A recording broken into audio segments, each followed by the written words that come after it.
Hello, I'm David Doughty. I'm the chairman of the History of Hydrology Committee of the American Geophysical Union. We're here in Boulder at the quadrennial assembly of the IUGG, which includes the IAHS, the International Association of Hydrological Sciences.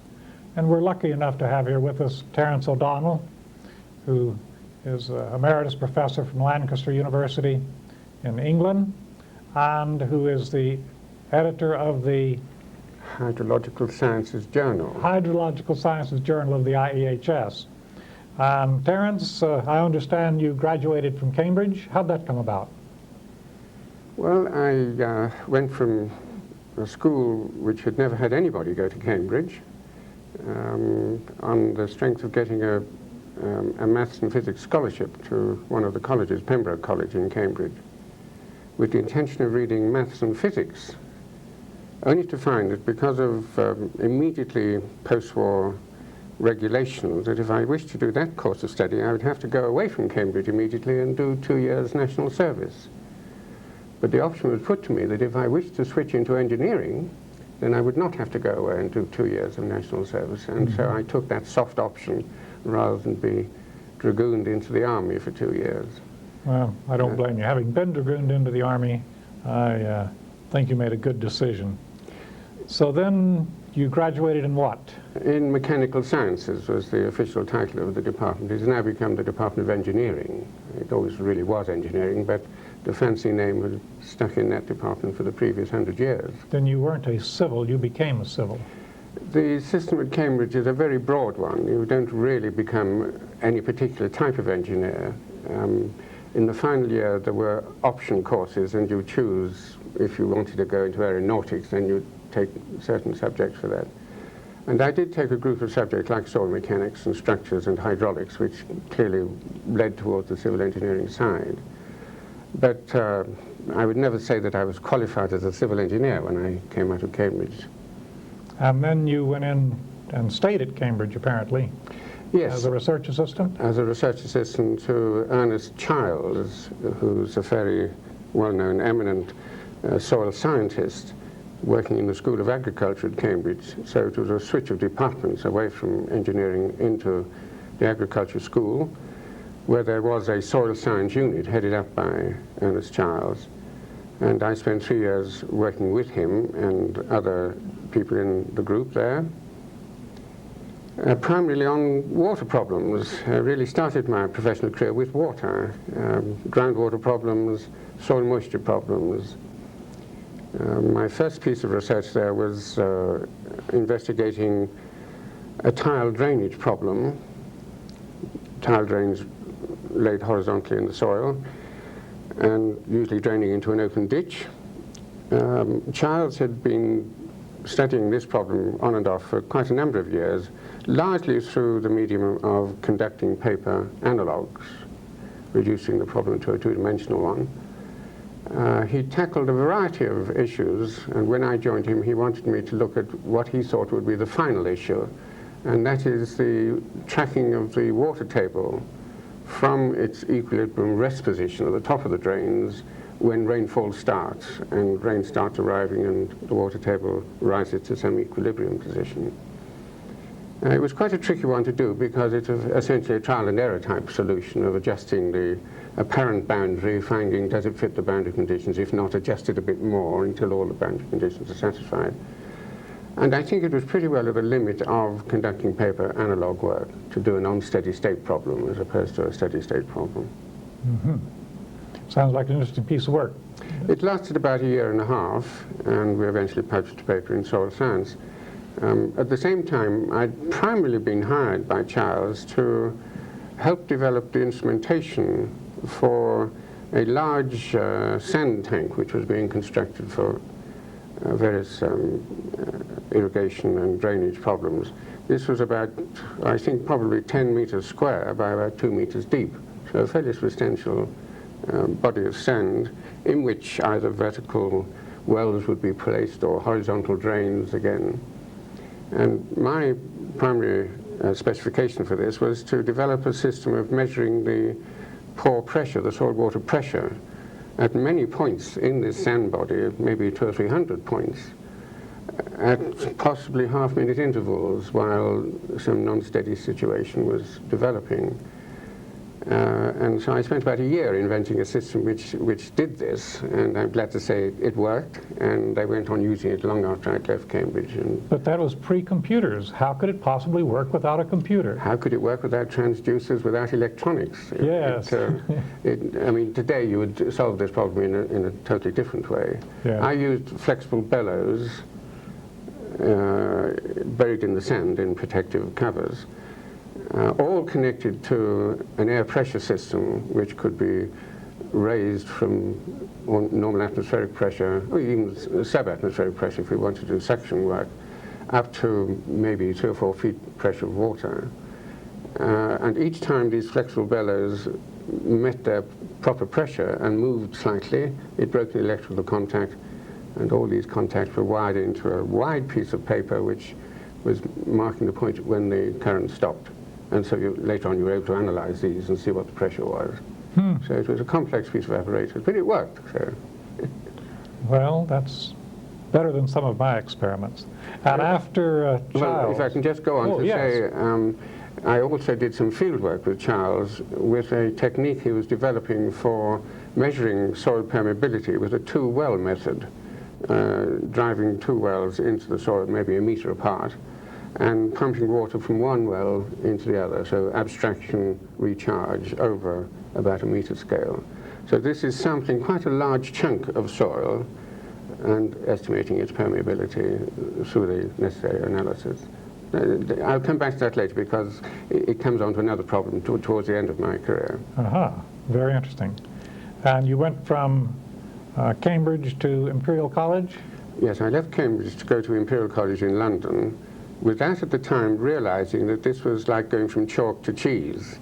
The two institutions have a radically different view on education of engineers. Cambridge, as I say, has this very broad approach without being at all vocational, whereas Imperial College was already divided into civils, mechanicals, electricals, whatever, when you entered the college, and you were very much dragooned along whatever that line was.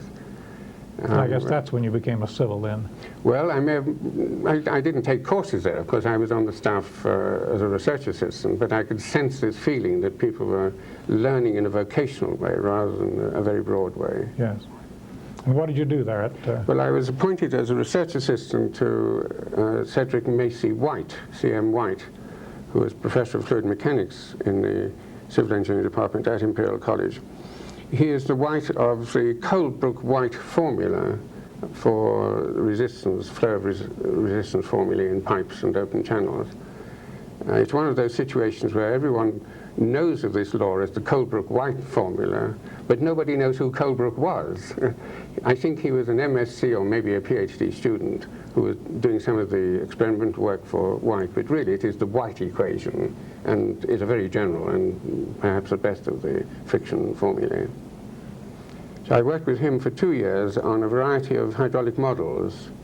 The first of these was a river model, the River Trent in Britain, which surprisingly enough has so many power stations along its length that it generates more power than the whole of the TVA scheme, or schemes I should say.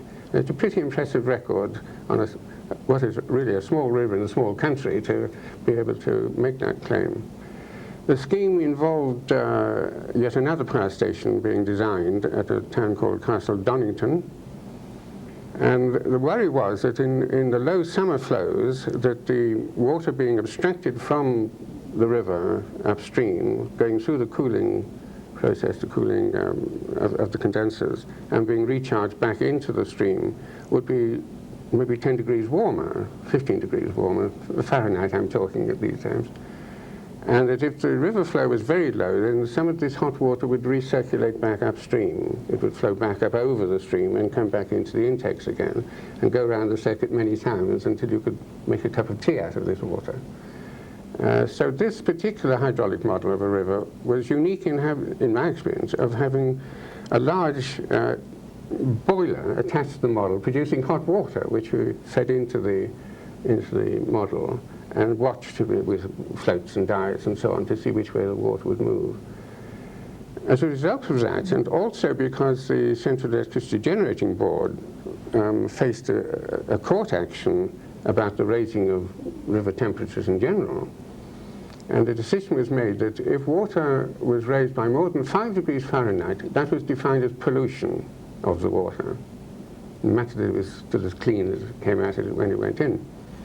And so the net result of these two things, the court decision and the modelling work we did, was that they needed to increase the cooling tower arrangements from something like 5 cooling towers to about 8. An extra 3 cooling towers were built to make sure that the river temperature never rose to anything which was defined as pollution. Early pollution control. And what other sorts of works did you do while there? There are a number of models of hydraulic structures. Perhaps if I just concentrate on the biggest of these, it was a bellmouth spillway for the Dakhan reservoir in northern Iraq, which at that time Iraq was a very friendly country to Britain. This bellmouth spillway was some 50-meter diameter. You can imagine the size of it. It was an enormous reservoir, and this would be the flood spillway. Problems were expected in terms of the water plunging down into the trumpet-shaped bellmouth and hitting the bend where all this discharge would then move horizontally. And indeed, there were problems found there, but by a suitable adjustment of intake arrangements and veins all the way around the edge of the bellmouth to steer the water in radially, then these problems were lessened. That was a very interesting study. Any cavitation involved? Any cavitation? Not really, not in that. We had another structure of the same scheme, which was a gated spillway, which would be used for irrigation water at a much lower level than the crest of the bellmouth. And that was discharging down a very steep spillway where there were likely to be cavitation problems. So we needed to put in pressure tapping points all the way down the profile of this spillway and see where the danger points were again in terms of low pressures and adjust the shape of the whole thing so that we had positive pressures throughout. Mm-hmm. And after your research job at Imperial College, you moved on to Wallingford?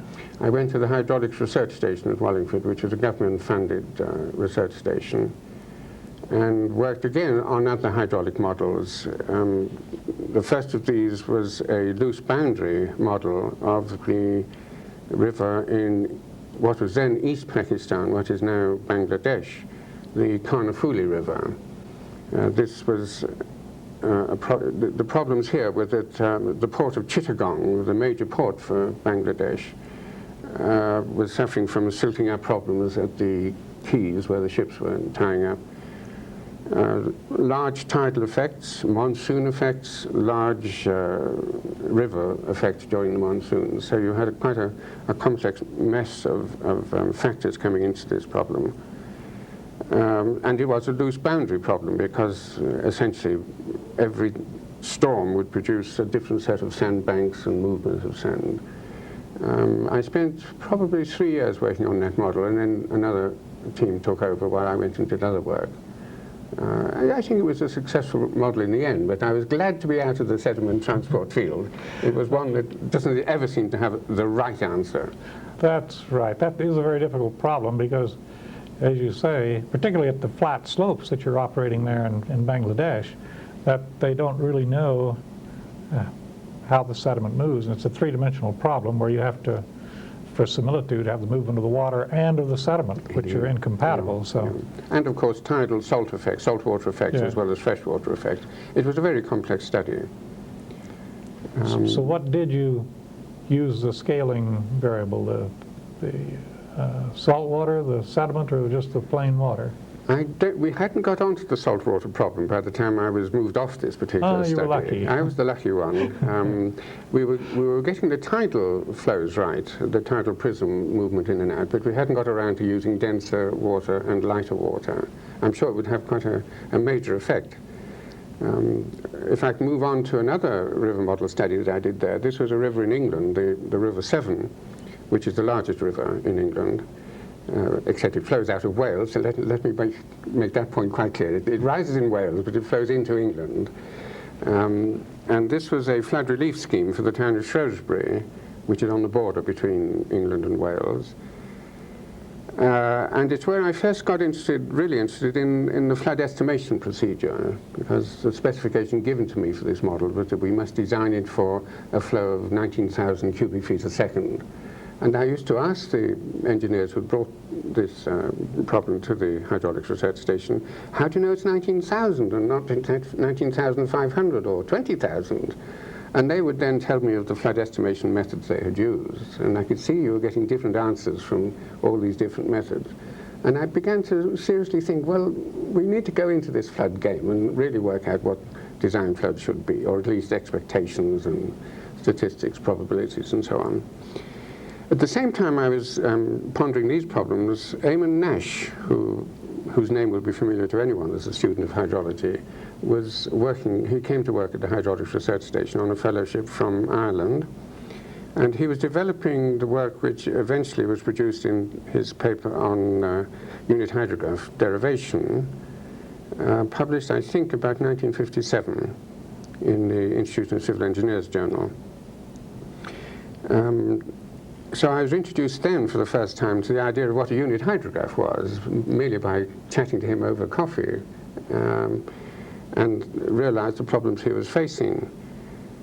So that information sort of went into the back of my mind. I didn't do much more about it at that time, but later on, in later stages of my career, I did come back to this problem of unit hydrograph derivation.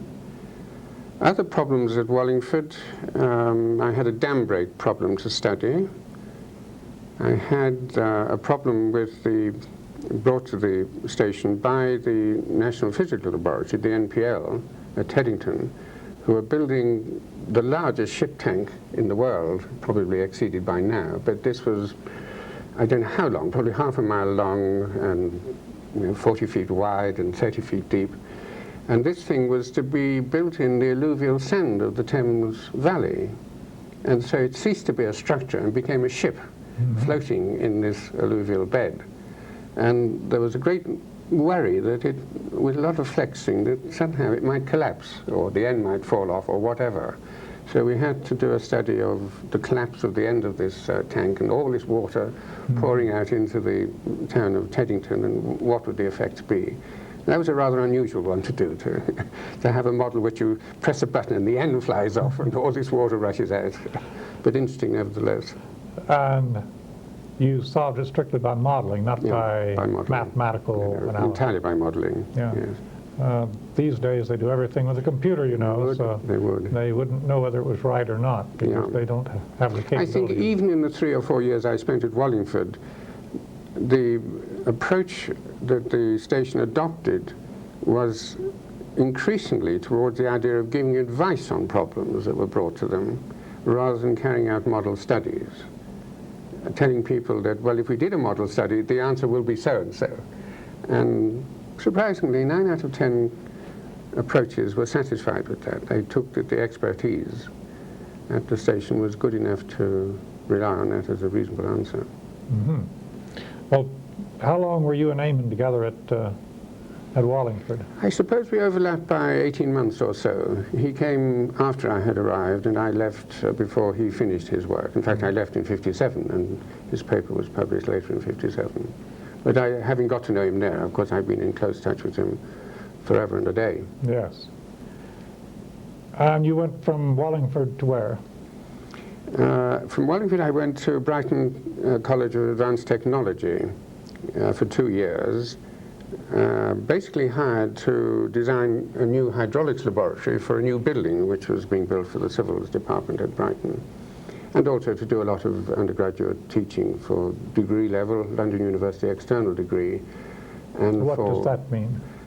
London University was a strange institution when it was first founded, in that not only did it have constituent colleges in London, it actually awarded degrees all around the world to other colleges who were affiliated to London University. And those external colleges took an external degree, as opposed to colleges like Imperial College in London, which did their own internal degree, but moderated by the University of London. So it was a complex two-degree structure.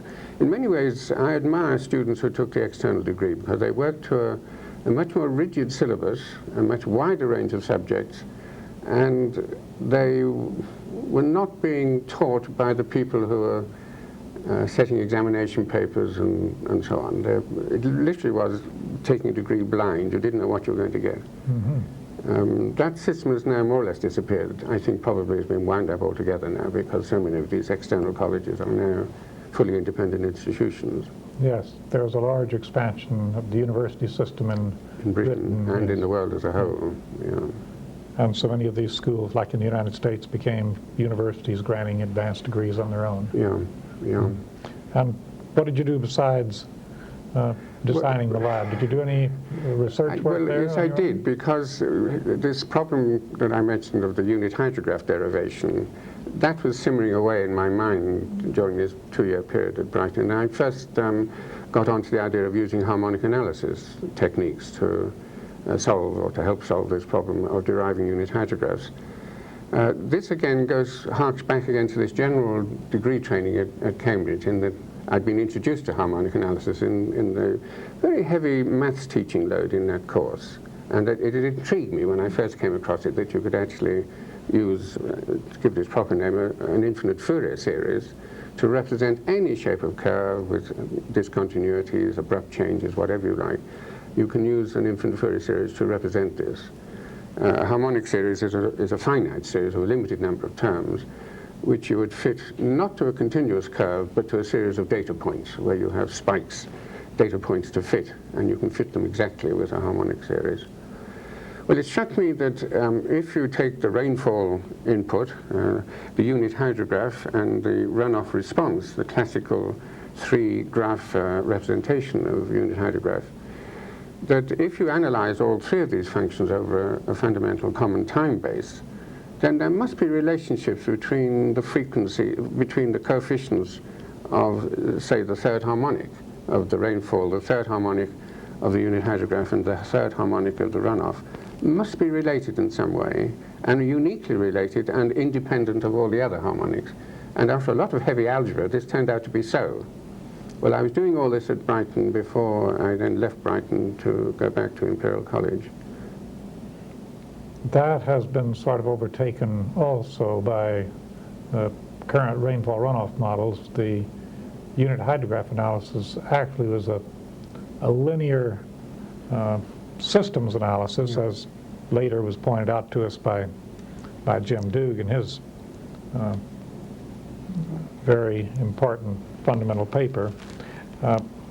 That was taking place at about the same time you were doing the harmonic analysis. When did you run into Doog's ideas? Doog came to visit Imperial College about 1961-62. I'd gone back in 1959.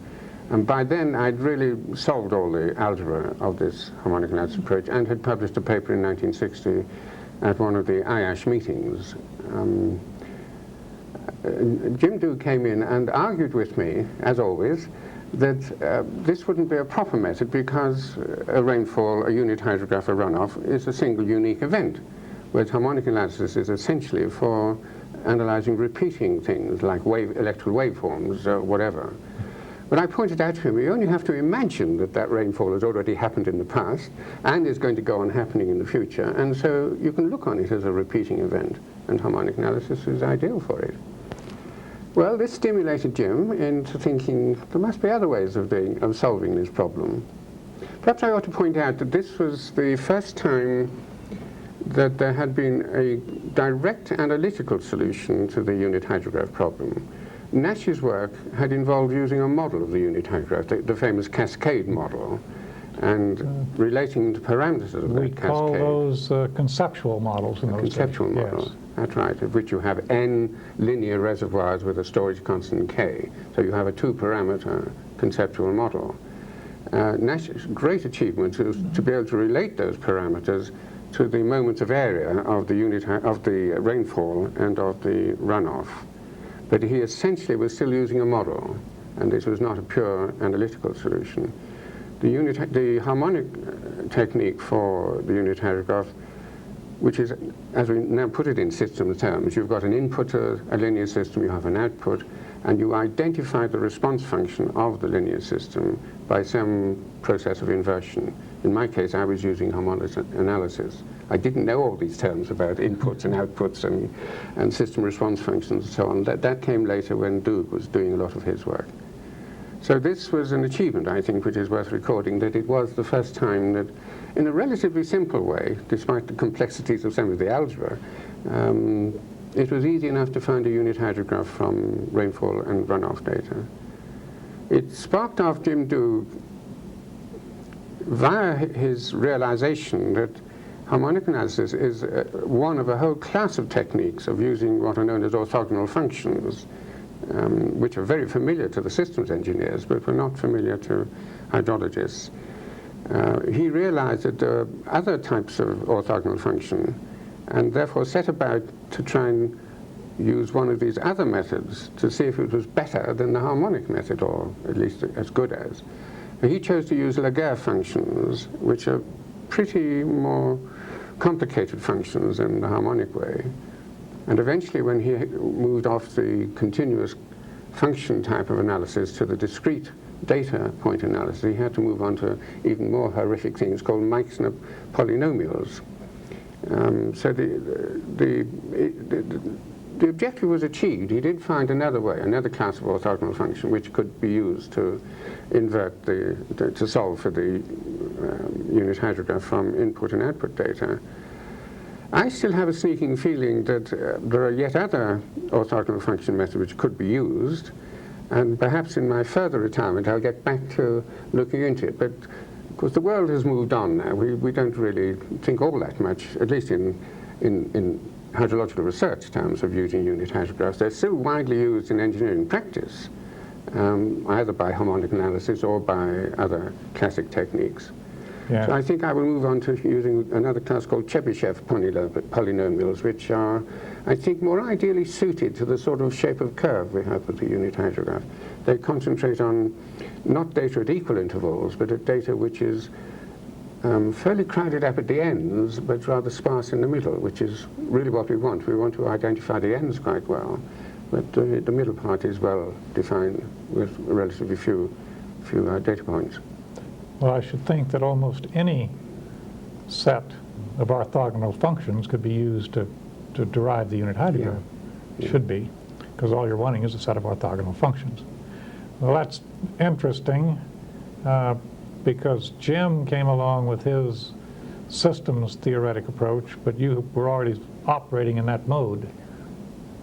Without knowing the jargon. Without knowing the jargon, yes.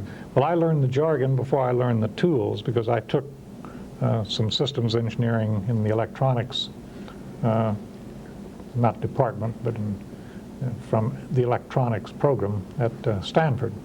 So when I read Jim's paper, I could understand what he was talking about because I knew the jargon, which is a little different than doing the work itself. So what else did you do at Imperial College? You had gotten to Imperial College now, and yes, we're back at Imperial College. I think it was shortly after I'd been at Imperial College that I came across the Stanford watershed model for the first time. This, I presume, was published about '59, the Crawford-Lindsley paper, around the late '50s. And by 1961-62, in my reading around the literature, I'd come across this model. And it struck me that, powerful though the technique was and how well it was being used in different parts of the world, it was a model with a rather strange way of fitting, if I can put it that way, that the parameter fitting, there were so many parameters in the Stanford model, up to the order of 30 parameters, and these were being fitted by hand virtually, by operator control, who would say, well, let's use this set of values of the parameters and see how the model behaves. And then he would look at the output and compare that with the recorded output and say, well, we need to twiddle this one and twiddle that one. So rerun the model again and again, adjusting these parameter values by hand. And it struck me around sometime in 1961-62 that if you're doing all this calculation of the model, excuse me, of the model performance on a computer, why not use the computer to do the fitting rather than someone standing twiddling knobs, or effectively twiddling knobs? And it was this idea I brought to the States and joined you in the US Geological Survey in 1963.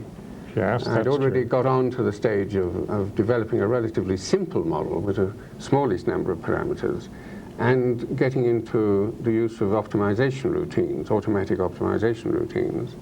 And this is when we met in August or so of 1963. Yes, and I remember that we went over to talk to Ray Lindsley and Norm Crawford, and then we went up to talk to Jim Amorocho, and Jim Amorocho was running his little tabletop model to understand the nonlinearities of response. And we got the brilliant idea of testing the Stanford watershed model by running experiments in Jim Amorocho's tabletop model and optimizing the parameters, getting the Lindsley-Crawford group to optimize parameters. And somehow Ray Lindsley just didn't go for that idea, He didn't like it very much. No, he did He not. felt that as an engineer he had the feel of the whole thing, and I can understand that viewpoint. And the model was used successfully in many ways. Yes, but I think part of the reason was that if we eliminated a complete function by tabletop hydrology and then gave him the output and he used that function to estimate the flows, that we would be he felt, testing it unfairly. Yeah. That's not the way one thinks about hydrology, whereas we thought it was the way to go. Well, we never went that way. Instead, you and I took your simple model and introduced Rosenbrock optimization into the fraternity, and people have gone crazy with optimization ever since. How did you come about picking up the Rosenbrock, and had you done anything with it in England before you came over to Yes, a little bit, insofar as I went over to our maths department, our applied maths department at Imperial College, and consulted people who would help me with the harmonic analysis when I was getting into trouble in certain stages. There were two people there, a man called Hall and a man called Christopherson. And I then talked to them about the possibility of automatic fitting of models. They immediately said, well, the chap to use is Rosenbrock. He's upstairs. One of the advantages of being at Imperial College is you always have somebody upstairs who's an expert in something. Somebody upstairs loves you, huh? That's right. And Rosenbrock gave me his program. This, I might remind you, is about 1961-62, written in Mercury Auto Code, which was one of the earliest of the computer languages, supposedly high level, but not very high level.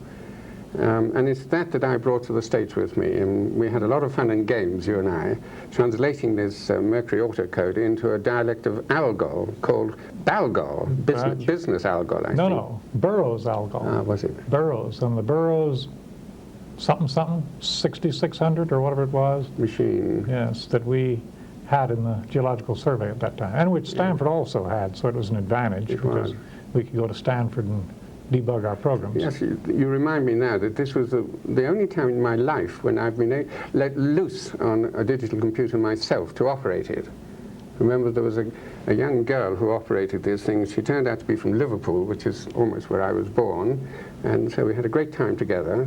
And she would go off to coffee break and leave me to load the machine and press the buttons and start things off. There was I sitting in charge of a computer which wasn't being used by Stanford then. Stanford had moved on to a much bigger machine, and they'd left this in the basement somewhere, and we were given free access. That's and much time as we liked, we having to pay for it. And yes. It was a great time. Well, it's sort of interesting because the Geological Survey also did that, except occasionally they had two people doing things to the computer at the same time, and everything would blow up, and they wouldn't know how to fix it. They'd have to close the whole system down and start over again.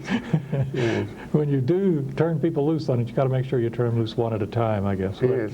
I can't imagine them turning people loose on a computer Not today. these days. No. Not these Well, but then days. again, we have on our desk now, in fact, in our pocket calculators, more power in many cases than we had in the computers in those days. That's right. In 1960, when I took my first course in computing, we had great trouble with 16K of memory. Yes. and we had to put things in and take them out, and put them in and take them out. Yes, and do calculations in blocks. Yes, and store the rewind results the away. tapes all the time, yes. Yes, I think the modern generation have no idea how tough life was with the early computers. Well, it's sort of interesting. I ran into a program recently that the Bureau of Reclamation gave me for operating part of the Sacramento River.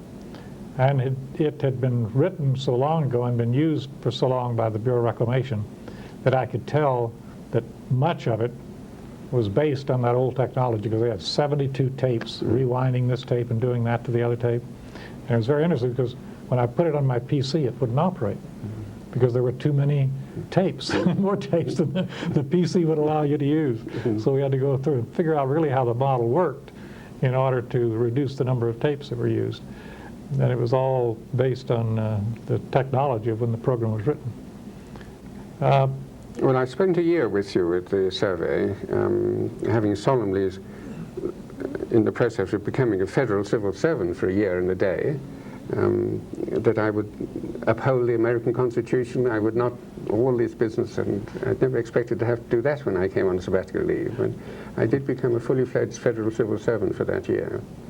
It was a very interesting year because we did a lot of other things besides this conceptual modeling, and I was also carrying on with the harmonic analysis, matrix inversion methods, all sorts of other things as a sort of backyard project at the main, while the main study was the conceptual model one.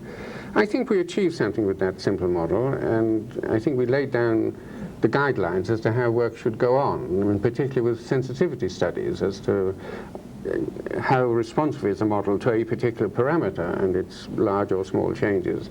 And I think most people have followed similar lines. There, of course, have been other developments, but I think basically we hit the right notes at the right time. Yes, I think that our sensitivity analysis, our optimization, those tools, people have continued getting PhDs in that area, but they haven't really advanced the knowledge of hydrology, or even too much of optimization beyond that, because they are too concerned with the mechanics of the optimization rather than with what they're trying to optimize.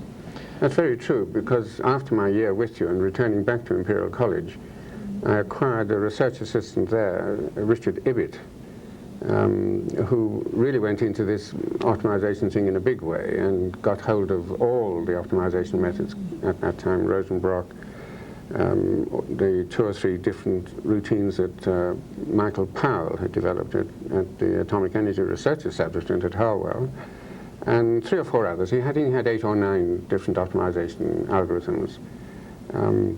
He then used both the simple model, our sort of 9-10 parameter model, but also the Stanford model, and had a bash at optimizing 30 or so parameters with each of these different optimization algorithms. And at the end of 3 years of doing all this, back came the conclusion that Rosenbrock was best. Without a doubt, Rosenbrock was best. It beat all the other techniques quite handsomely. And I think people have gone on just every time you pick up an optimization paper, Rosenbrock is always in the references.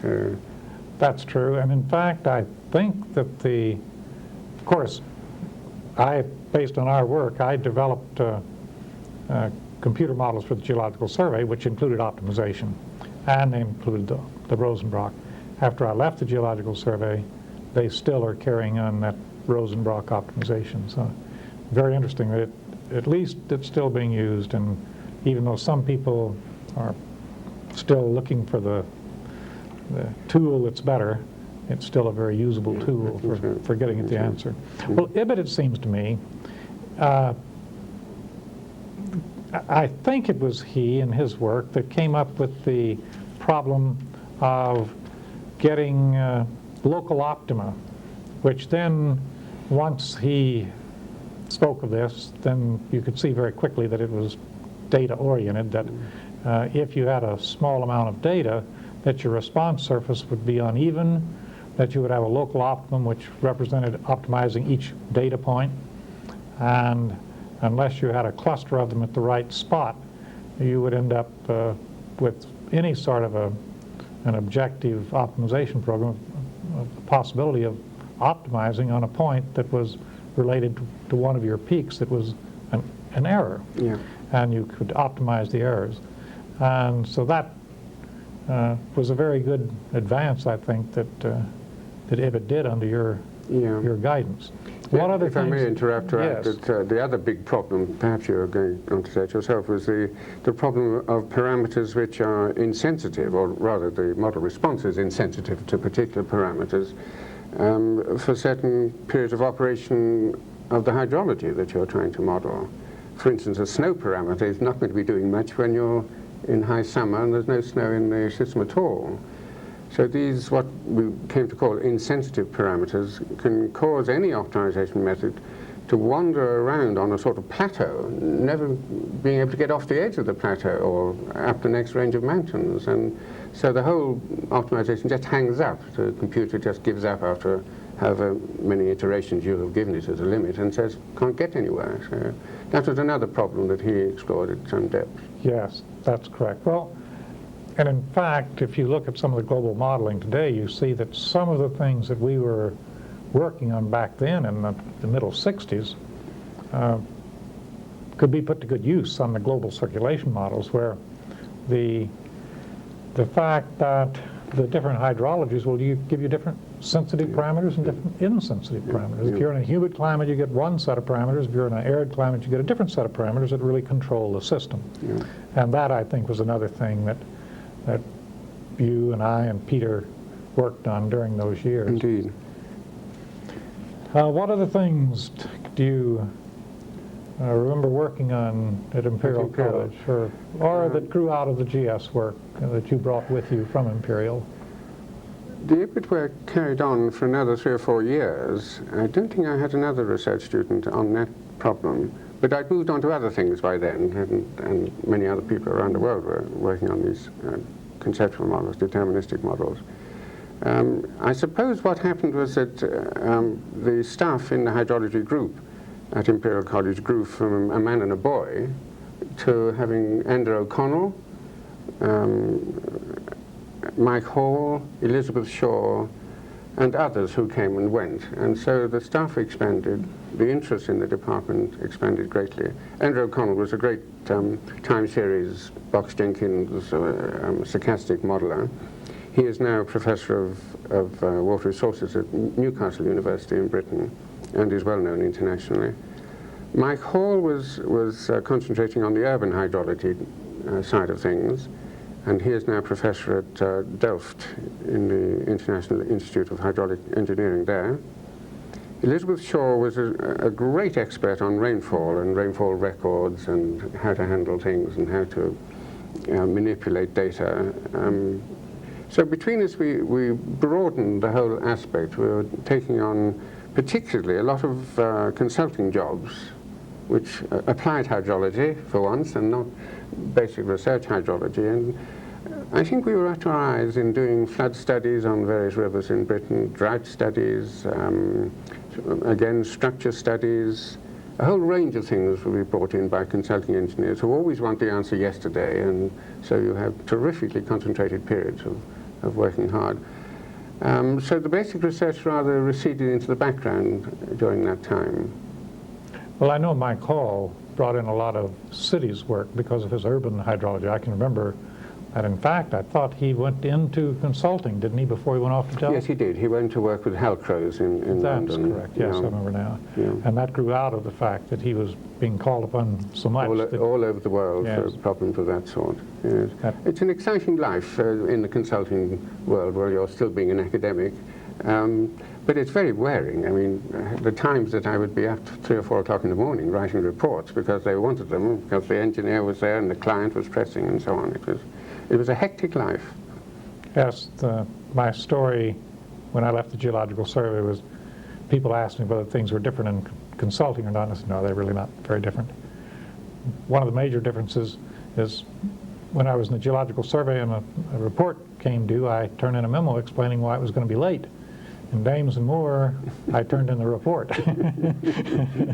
So I think that's right. You stayed up and you got that report on time. If you didn't, you suffered for it.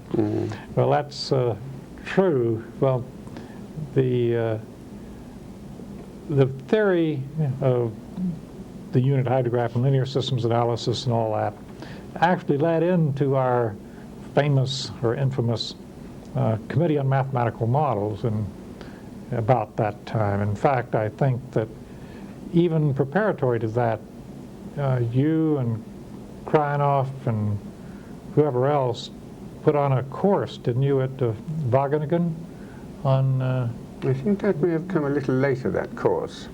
But we did meet in Holland at Kreinoff's invitation for a meeting of Amorucho, Doog, myself, Nash, a number of others came in to stay at what had been a royal palace in Holland, at a village called Breughelin, and it wasn't long before Jim Doog suggested we were the Breughelin Dodgers.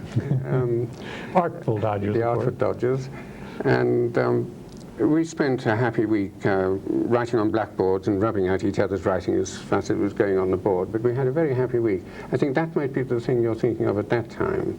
The other course came rather later. I think it was in the 1970s, because I went to that course when I was already at Lancaster, so it was post-72. No, it was prior to that when you published a little booklet. In fact, it's the little booklet that I took my business card logo right. from. I'm sorry, yes, that is, yes, the organization in Holland called TNO, which I won't attempt to spell out. That is correct, TNO. Because it's three dreadful Dutch words about this long.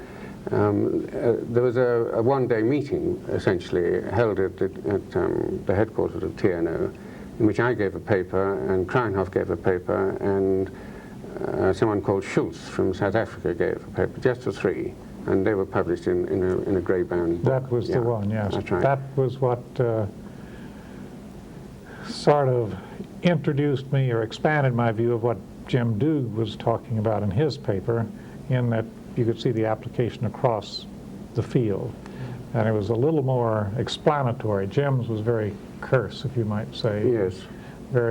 Took a lot of reading of Jim to understand exactly what it meant to hydrology. Well, I think Jim was writing a paper for an academic audience in an academic journal. I think my specification for the TNO was to write a paper which all the TNO engineers would learn from and learn about modern hydrology. And so it is almost a state of the art at that time of how hydrology was moving and the way systems was developing into that. Well, of course, also Jim was writing for the ASCE, which had a page limit, whereas you were writing a monograph about that thick maybe. So then, out of that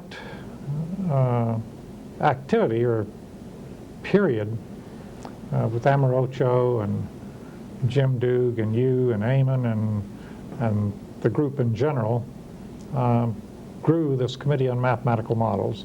This is a committee of the International Association of Hydrological Sciences. It became that very quickly because apparently Jim Doog wanted to include the Russians in it and the other Eastern Bloc countries as much as possible. And in order to do that, it had to have some sort of an official umbrella, which turned out to be the IHS.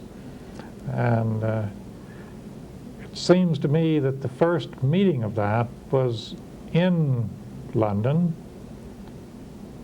Was it at Imperial College? I think it was at Imperial College, yes. Just before the Reading conference. Before the Reading Symposium, yes. Yes, that's right. And how did that come about? Well, I think it simply grew out of correspondence and the thought that people were coming to the Reading conference, and hence let's get together a little before the conference starts and have a session at Imperial College. I don't think it lasted more than a day or two, maybe 3 days, something of that sort. Something like that, yes, 3 days. And we just talked around the blackboard again, as we'd done at Brooklyn, and as we were to do on many other occasions. Yes. Yes, it was a very informal group of like-minded people who argued with each other over what the truth was. Indeed. Yes. And we all discovered our own truth, I guess. Well then, after the organization of the committee, and as I remember though, we missed one thing. It seems to me that the first time I came to Imperial College, which may have been before the Reading Conference, that you were building a rainfall runoff facility a la Chow, larger than Amorucho's tabletop one, but more of the size of Chow's 30 feet by 30 feet or something, and yours was in between that. Yeah. Whatever came of that? What was the instigation and what came of that?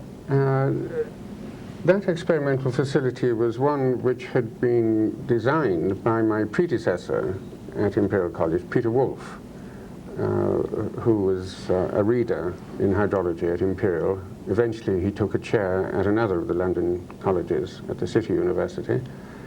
And it's a facility which I therefore inherited. It's not one that I had wanted to build myself.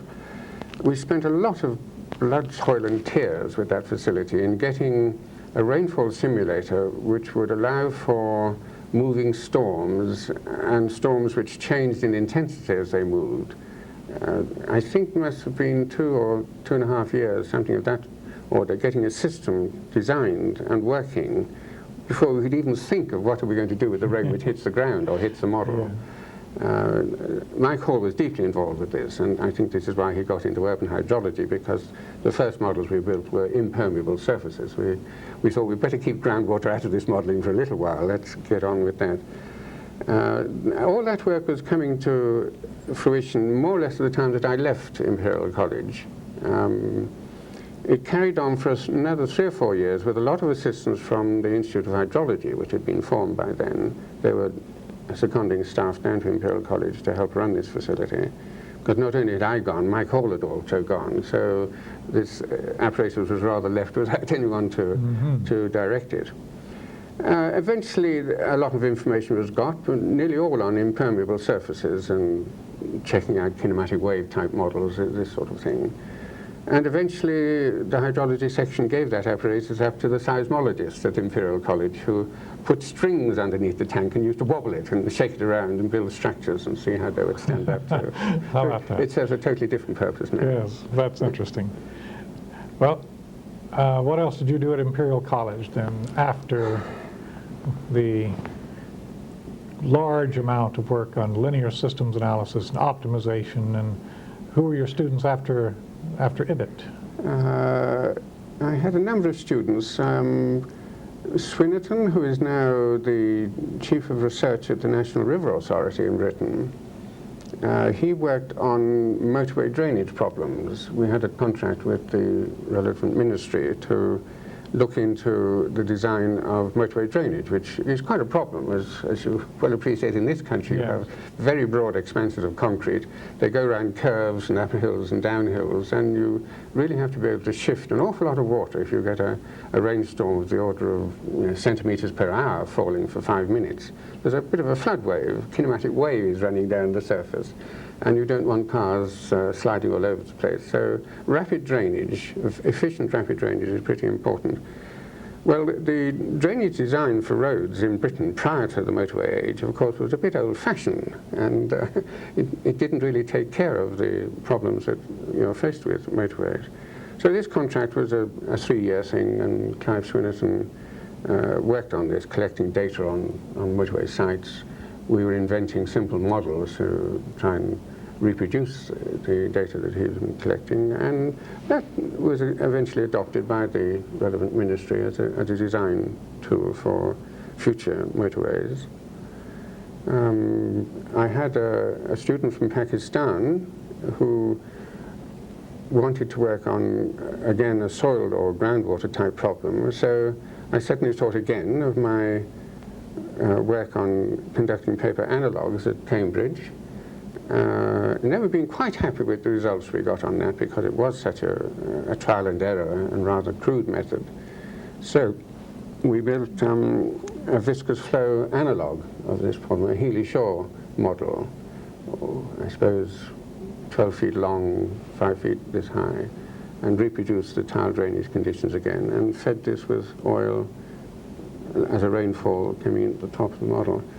And again, did the rising water table problem, the falling water table problem, the various steady state solutions, and so on. That was quite an interesting piece of work, and it did improve on the results that we had got, 20 years earlier with Charles on the conducting paper analogue. What else at Imperial?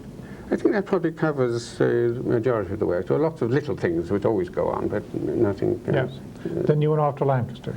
Then I moved to Lancaster in 1972 as the first professor of hydrology, not only at Lancaster, but the first professor of hydrology in Britain. So that was, again, an honour.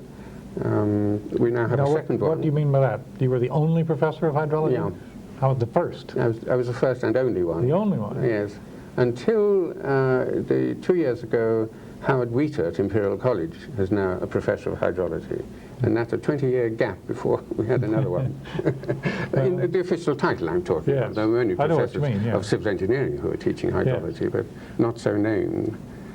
Now that was a great change of direction for me, because Imperial College is essentially a postgraduate college where of the student body maybe 40% are undergraduates and 60% are postgraduates. And all my teaching at Imperial College had been concerned with a graduate course in hydrology, and graduate course in engineering hydrology. Going to Lancaster was a complete switch, because there were no graduate students and it was entirely an undergraduate population. I was hired to bring hydrology as a subject into an environmental science department, which meant beginning from scratch and designing a 3-year undergraduate course of teaching, laboratory work, field work, and so on. That doesn't really leave much time for doing much research when you're suddenly saddled with this sort of job. But I kept on. One project I took with me was a study of yet again the unit hydrograph problem, but this time getting away from one of the fundamental things that we'd all been taken as part of the system, was that catchments were time invariant, that the unit hydrograph was the same response function throughout the year, didn't change at all. I started a study with a man called Mandeville, Nick Mandeville, who's a mathematician, I'm glad to say, on introducing time variance into the unit hydrograph game. And we looked at a number of ways of doing this, some of which were quite nice and successful, others were a bit of a dead time end. variance from a unit hydrograph, that is during the year, or time variance during the development of the unit hydrograph? Both. Firstly through the year, because then you could say it's this one in April and it's a different one in March and it's a different one.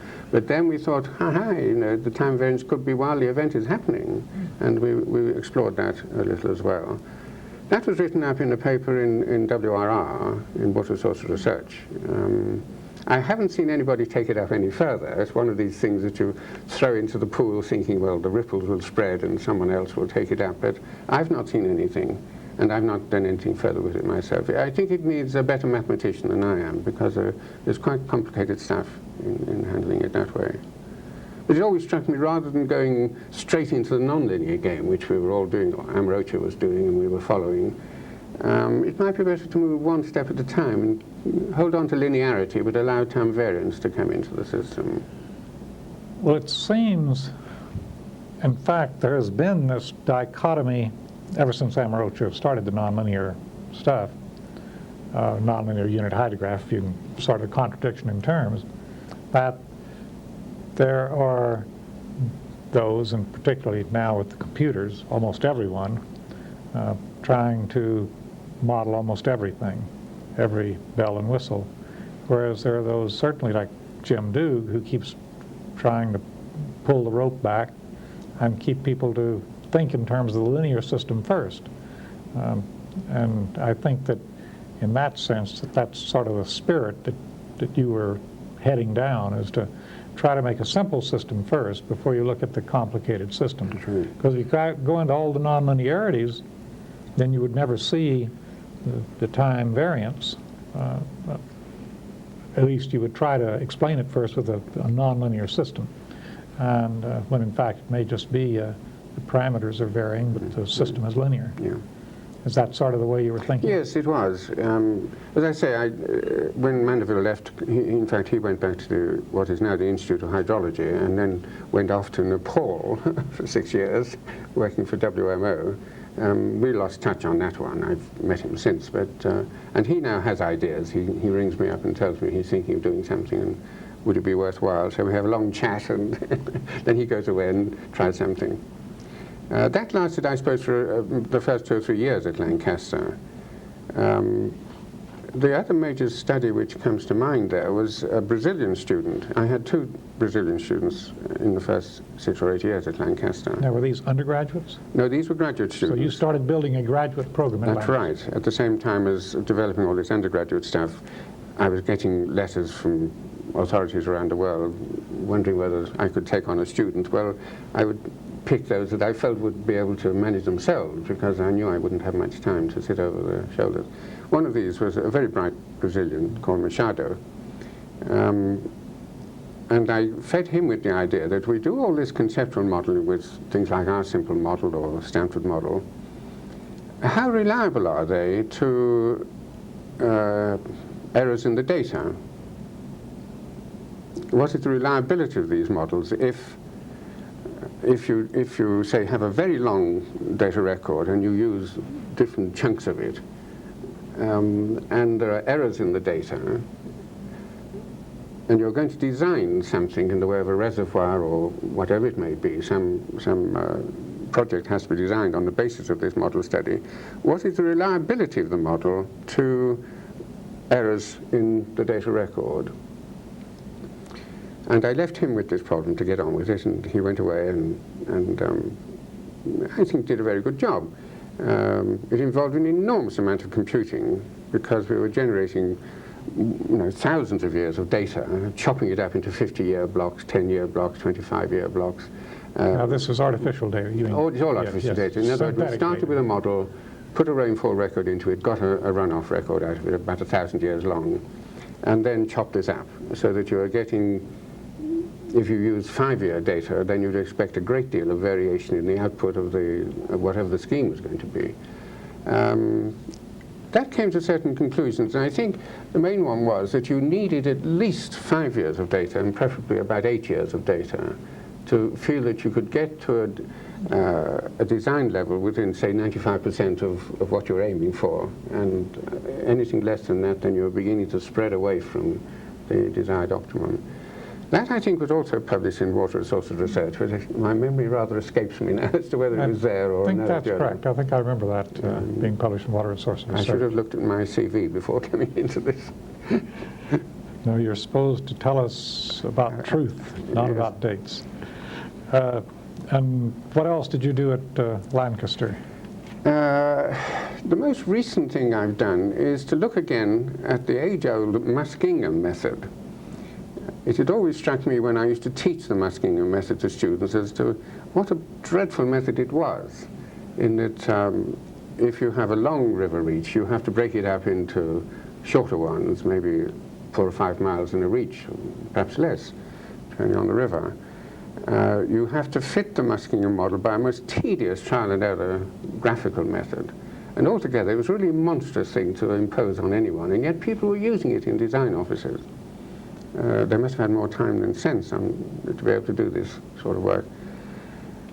The other big weakness, as well as this inefficiency of the method, was that it does not allow for lateral inflow into the reach, that whatever comes into the top goes along the reach and comes out at the bottom without being added to. Whereas we know that real rivers not only have tributaries, streams coming in, they also have a lot of bank discharge along their length, and that there's a great deal of lateral inflow into most rivers. It struck me, I had the bright thought one day, that there's a way of coping with this by moving away from a 2-parameter model, which is what the Muskingum is, into a 3-parameter one, the 3rd parameter being related to the amount of lateral inflow coming in to any particular reach. And the simplest way of doing that was to say whatever the inflow is at the upstream end of the reach, let the lateral inflow along the reach be a proportion of that, or a multiple of it, alpha times it. Just the 3rd parameter is now going to be alpha, as well as the k and the x of the Muskingum model. This idea I took with me to New Zealand, where I spent 6 months working with the Ministry of Works in Christchurch, and developed it on a river, one of the classic rivers in New Zealand, the River Grey, on the west coast of the South Island, which drains a catchment in which the annual rainfall is something of the order of 12 meters of rain. It's almost impossible to think of that sort of rainfall. Certainly in British conditions, there may be parts of the States, I don't know whether there would be anything like that. No, I don't think It's so, but incredible. I did see a figure the first week here where they had 14 meters and 12 meters, so they do exist. It may have been New Zealand It data. almost certainly would In fact, be. it was. It almost certainly was come to think of the it. Southern Alps. Yes, they were showing that as it went across the Alps, how the rainfall changed, and at the peak, it was 12 to 14 meters. Well, you can imagine the difficulties of gauging such rainfalls. Firstly, access to the site can only be by helicopter. There's no way you're going to get on the top of these alpine mountains through the forest that is there. Designing a storage gauge which will be able to tell you that you've had 12 meters of rainfall in a year. It really is quite an incredible experience for me to be able to witness all this. However, it means that the River Grey has very frequent floods. I mean, once or twice a week, a big flood comes roaring down this river into the town of Greymouth. And it was an ideal one. It's about 70 miles long, this river. It was an ideal one to check out my theory about lateral inflows, because all the way around, down this river, there were many more streams coming in. Plenty of lateral inflow, yeah. Plenty of lateral inflow. I should perhaps also explain that to get away from this tedious graphical trial and error masking method, I developed a matrix inversion method of fitting the Muskinger model, the three-parameter Muskinger model, without having to do any trial and error at all. And this again was based on the matrix inversion method that people had used for the unit hydrograph derivation techniques. So that was a double step forward, A, introducing lateral info, B, taking out all the subjectiveness of a graphical fitting of the Muskinger model. I'm pleased to see that in the last year, or perhaps 18 months, there have been 2 papers in water resources research, one from India, one from Pakistan, in which this lateral inflow model is being used, not only on a single river now, but on tributaries feeding into a larger river. So others have picked up that work, and I'm glad to see that. It's good. Good to see your work quoted occasionally. And then, you were at some time in here, you became the editor of the journal. That's right. That would have been in about 1983. And I took early retirement from Lancaster in 1987. So I had about 4 years of handling the journal before retiring, and I've kept up with it since. So I've now done a stint of, whatever that is, 12 years of editing this journal.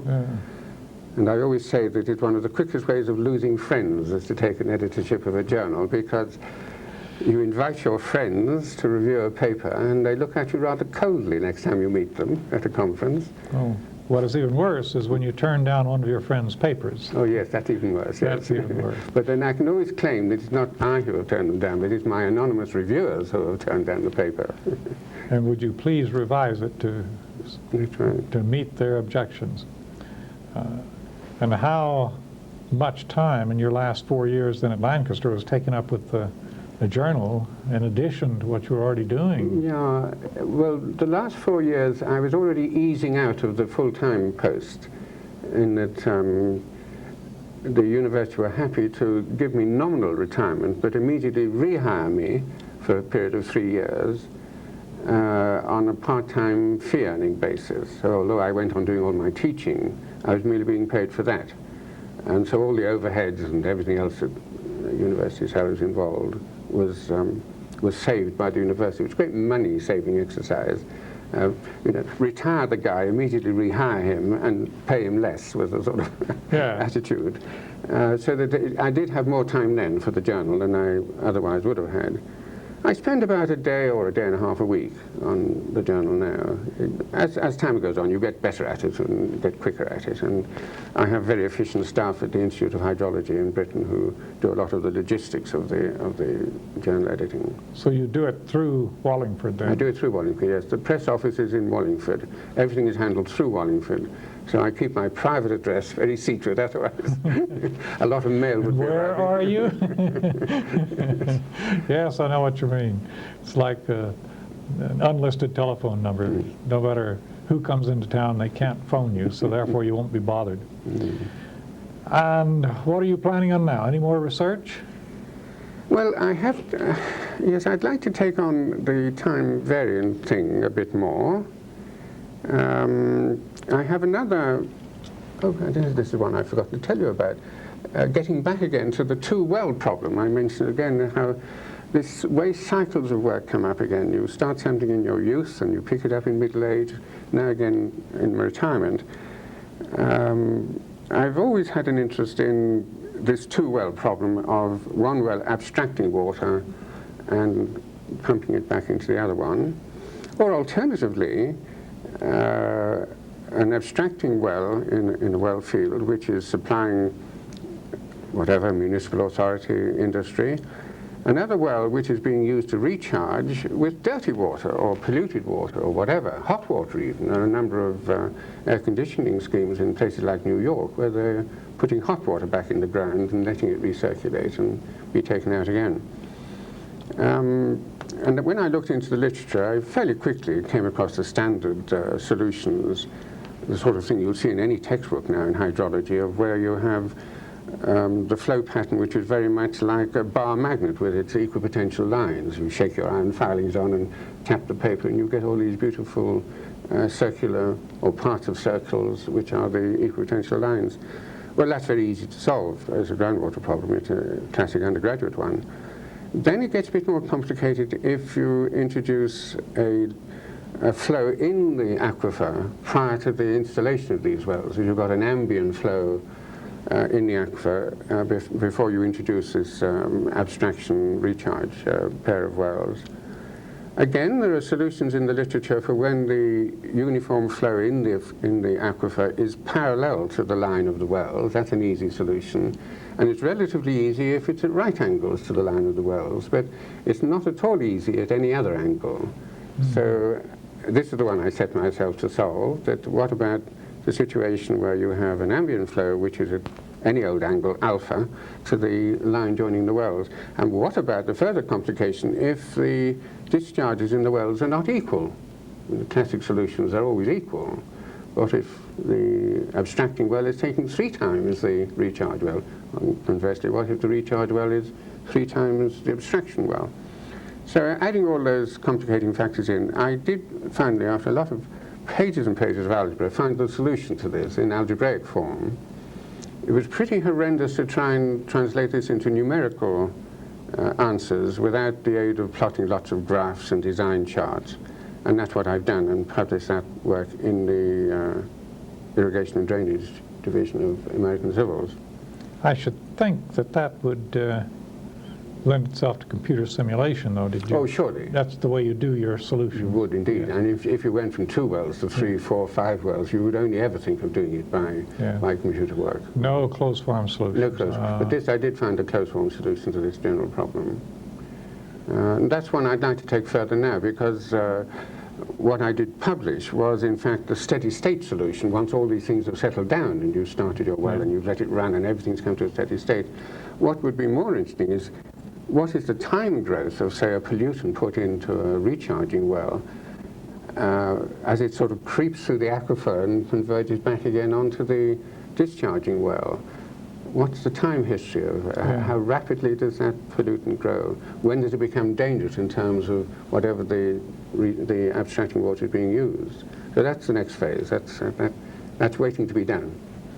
And in general, what would you say to a student who came in today and said, what is the problem I should take on that's going to be the thing to do tomorrow? I suppose the big issue is the one which, as you know, is being tackled all over the world in practically every hydrology research subject, is the climate change problem. That we are certainly into a period in which the climate is changing and will go on changing. And this could have all sorts of effects on not only hydrology, but agriculture, whatever. So everybody, well, not everybody, but so many people are now into the global climate models, the interaction between atmosphere and land and sea, and what if the CO2 is doubled, and what effect will that have on this, that, and the other. All journals are publishing 2 or 3 issues, 2 or 3 papers per issue on this issue. Would you tell someone, pardon me, to go into that then? No. There are too many people doing it. I don't know what else I would suggest. What do you think is the most interesting problem? Well, I think flood routing is there's still some problem. There's so much has been done with it now, and there are so many computer packages, software available for flood routing. I think there's probably still more to be done there. Not at all I can put my finger on it, but I mean, so often the river has to be idealized into its cross-sectional properties over its various reaches. Well, we know rivers are terribly variable things in their cross-sectional geometry, and is there a way of handling this other than the way that we do at the moment, with averaging of things over a reach? Is that a problem that's worth looking at? I would say probably so. How about basin modeling? Well, again, I think we've probably gone as far as we can. We really ought to be getting away from esoteric studies of this problem into providing something for engineers to use in practice more. And I don't think we really give enough attention to your humble practicing engineer who gets a problem, he always wants the answer yesterday, his budget is limited, and he comes to talk to us in the academic side about using a model, and we blind him with the complexities of our model world. Perhaps we ought, or people ought to look at that one of going simpler rather than more complex. Simpler but nevertheless reasonably reliable in use. It mightn't make for good research grant applications, that one. It might make for better ones, actually, because you're actually moving in the direction of simplicity. Whereas most people want to move toward complications, Yeah. the simplicity may be actually better in the sense of finding out what the real essence of the problem is. I suppose I'd say again here that if the engineering industry were doing the sponsoring, they would love to support something of this sort. But your research councils, which tend to be the major funding organizations in Britain, they wouldn't look at this twice. They'd say, oh, we're not interested in getting practical solutions to things. You have to have a scientific justification for doing something useful. That's right. And that's one of the problems. That's quite true, and I think that's one of the problems with the global climate change, that global modeling in general, that we end up with more and more complicated constructs which don't agree with each other in their output, and without trying to find out what the essence of the models are, which I guess is what the comparison of models is trying to find at this time, trying to find a common ground that all the models have in common that are really the important parameters. I think that the work that you did and the work you did with IBIT is sort of a guide to that, the sensitivity analysis, the work on which parameters are important and which are not. Yes. When you say that's sort of could be a guide to the global climate modelers? I'm not sure, because they're working in 3 dimensions, aren't they, with enormous amounts of data to handle. I would think at the end product of a good climate model producing its output of what rainfalls there are going to be in different parts of the world, and that is where, again, the catchment modeling would be useful. I haven't really given much thought to that one. You mean after listening to all of these papers here this 2 weeks on global climate change, that You're forcing me into an embarrassing admission, and that is that as a member of the Bureau of this association, I don't get to many sessions. The Bureau holds more meetings than is really healthy for us all, and they always invent more Bureau meetings to go to. There's a great deal of administrative work to do. That's one of the problems with being a senior member of the establishment, is that you end up attending meetings, but you don't attend sessions. Get to the papers. Yes. I feel I'm the same way. I end up doing everything but allowing myself to think. Sit down and go to the papers, yes. Yeah. Well, with one last summary, what would you say you would give to the young graduate student potential graduate student who walks into your office and says, give me the words of wisdom that you would pass on to the next generation?